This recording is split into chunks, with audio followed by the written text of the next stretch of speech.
আবাহনীর match শেষ করেই তাওহিদ হৃদয় আর অধিনায়ক নাজমুল হোসেন শান্ত তাড়াহুড়ো করেই ফতুল্লা স্টেডিয়াম ত্যাগ করছেন। গেটের বাইরে বের হওয়া মাত্রই শান্ত আর হৃদয়কে ঘিরে ধরেন ভক্তরা।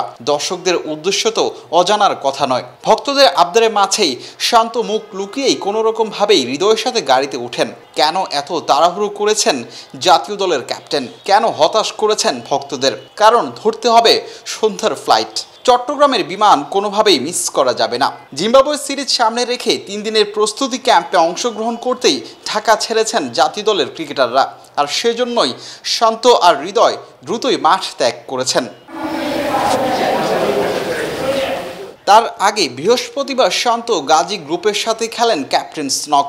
120 স্ট্রাইক রেটে 84 বলে 101 রানের ইনিংস খেলে প্লেয়ার অফ দ্য ম্যাচের পুরস্কারও জিতে নেন তিনি। কোনো সন্দেহ নেই,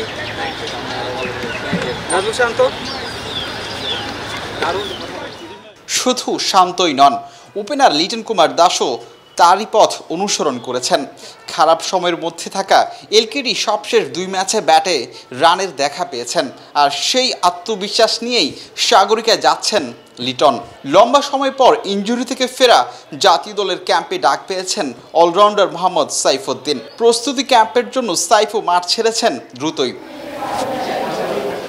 আফিফ হোসেনের সাথে ছবি ওঠানোর জন্যই আগেভাগেই মোবাইল প্রস্তুত করে রেখেছেন ভক্তরা। কে শোনে কার কথা? আফিফ কালো গাড়ি করেই দর্শকদের হতাশ করে খান সাহেব ওসমান আলী স্টেডিয়াম ত্যাগ করেন।